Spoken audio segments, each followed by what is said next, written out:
c'est Étienne Tremblay de la machine à mixer. Aujourd'hui, les amis, je vais vous donner 4 conseils pour éviter que votre master sature, que votre limiteur distorsionne. Ça, c'est une question qui m'est souvent revenue.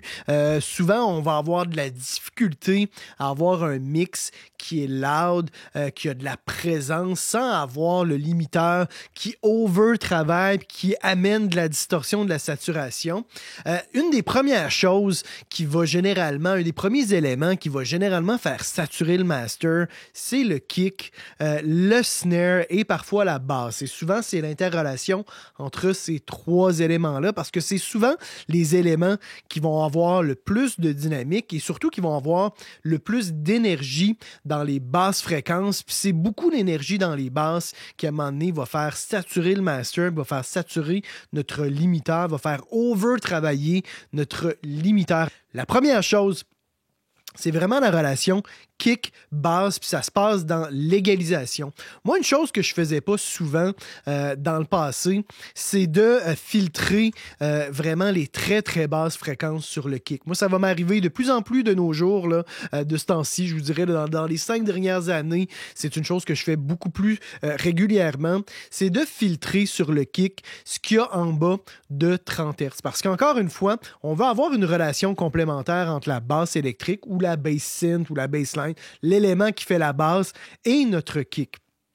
Fait que si on a une basse qui a beaucoup d'énergie dans les subs, qui vient donner justement notre support, notre pad dans les basses fréquences, le kick, vu que c'est un élément qui est percussif, n'a pas nécessairement besoin d'avoir énormément d'énergie dans le très très bas pour que ça punch. Puis dans l'ensemble du mix, vu qu'on a la basse qui vient nous soutenir, on va pas nécessairement avoir l'impression que notre kick va manquer d'énergie en bas de 30 Hz. Fait que essayez justement, expérimentez. Puis ça, vous pouvez le faire sur le kick ou si vous avez une batterie acoustique, vous pouvez mettre ça sur le boss stéréo de l'ensemble de la batterie ou même de l'ensemble là, du beat. Si c'est un beat que vous avez, si jamais vous avez des tomes, des choses comme ça, on peut des fois venir filtrer tout ce qui est en bas de 30. Moi, je vais me promener des fois là, entre 20, 30, 35. C'est très rare là, que je vais aller au-delà là, de 35 Hz avec, je vous dirais, un genre de 24, 30 dB par octave. Des fois, je vais aller avec une courbe qui est un petit peu plus élevée, mais généralement, je vais m'en tenir à un genre de 20 à 36 dB par octave pour filtrer les basses fréquences. Ça va être assez pour enlever une partie de l'énergie qui, justement, va faire beaucoup travailler notre limiteur. Puis à l'opposé, sur la basse électrique, des fois, on peut venir atténuer 1, 2, 3 dB dans les environs, là, je vous dirais entre 100 et 200 Hz pour justement laisser cette énergie-là pour notre kick. Parce que notre kick va généralement avoir justement une note, une tonique qui des fois va être un petit peu plus élevée que la basse électrique. Fait que des fois, on peut là, juste enlever un petit peu sur notre basse, puis encore une fois, les deux ensemble combinés, on va pas avoir l'impression qu'il nous manque nécessairement du 130 sur la basse, puis ça va laisser un peu de place puis d'énergie pour notre basse électrique.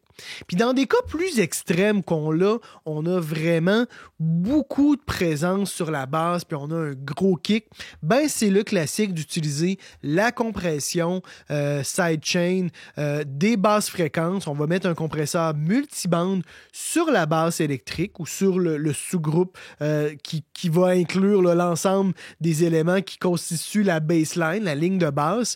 Et puis là, on va venir enclencher la fonction sidechain et sur la bande ici, on va aller sélectionner le sidechain externe et là, on va aller sur notre piste de kick et dans les scènes, dans les envois, on va aller chercher notre sidechain ici puis on va envoyer notre kick vraiment dans le compresseur. Ça va être le kick qui, à chaque fois qu'on va avoir un kick, on va avoir l'atténuation des basses fréquences sur la bassline à chaque fois qu'on a un kick.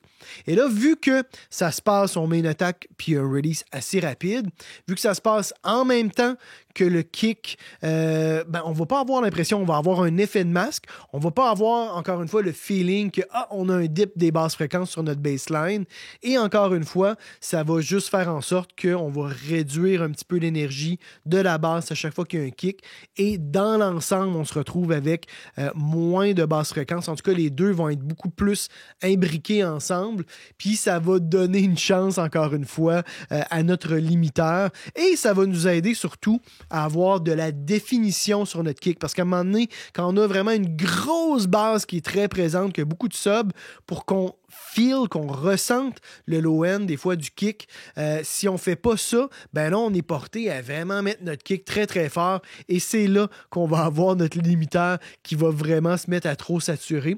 Fait qu'ayez pas peur d'utiliser ces techniques-là de compression sidechain pour réduire les basses de la baseline. Autre truc, c'est d'utiliser généralement, moi, je vais faire ça sur le kick. C'est je vais utiliser de la saturation multibande pour venir saturer vraiment les basses fréquences. J'utilise souvent le Vertigo pour ça parce que ça va faire deux choses. La saturation multibande, lorsqu'on sature le low end, ça va de un réduire la dynamique, le volume peak de nos basses fréquences de notre kick. Fait que ça réduit la dynamique, le limiteur va travailler moins. Ça va saturer, ça va distorsionner, puis ça va ajouter des harmoniques. Fait que ça va pas nécessairement nous donner l'impression qu'on a moins de basses parce qu'on va avoir un crunch en plus, puis on va avoir des harmoniques en plus.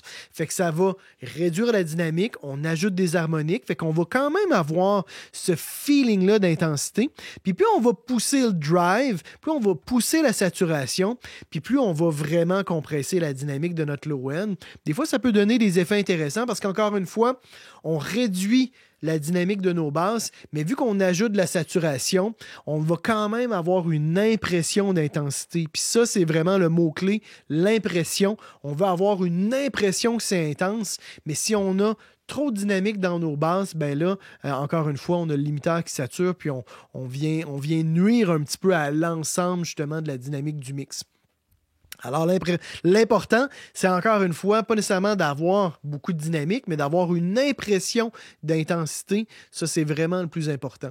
Et finalement, le dernier truc, qui est un truc dont j'ai parlé là, à maintes reprises, là, si vous faites une recherche sur YouTube ou sur ma chaîne YouTube, là, la machine à mixer, recherchez la compression parallèle. La compression parallèle, c'est un des meilleurs trucs pour donner de l'intensité et de la présence à un kick, à un snare puis à une bassline sans avoir à trop augmenter le volume peak. Là, je parle du volume peak, encore une fois, c'est vraiment la dynamique. Puis c'est justement des volumes peak élevés qui vont faire que le limiteur va beaucoup travailler et qui, à un certain moment, va se mettre à saturer.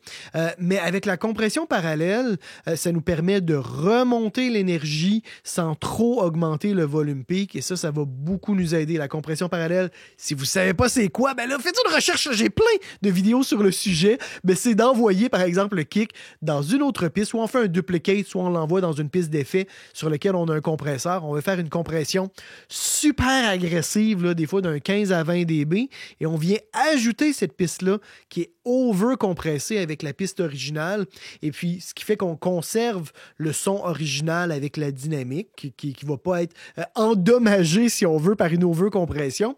Et on ajoute ce signal-là qui est overcompressé. C'est comme une genre de réduction. C'est comme lorsqu'on rajoute dans un mijoté de bœuf un peu de soit un glaçage là, de bœuf, une réduction justement de bœuf ou du bouillon de bœuf pour remonter le goût sans avoir à trop rajouter de bœuf. Fait que c'est un petit peu ça. Fait que donc, ça va vous permettre d'avoir plus de présence.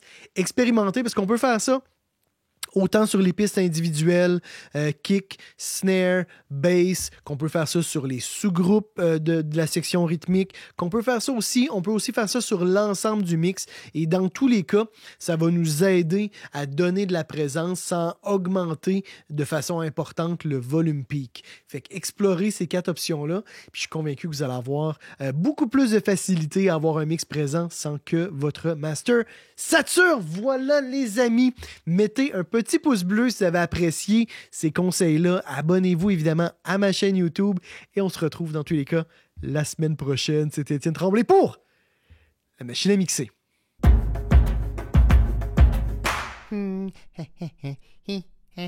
Abonne-toi. N'aie pas peur.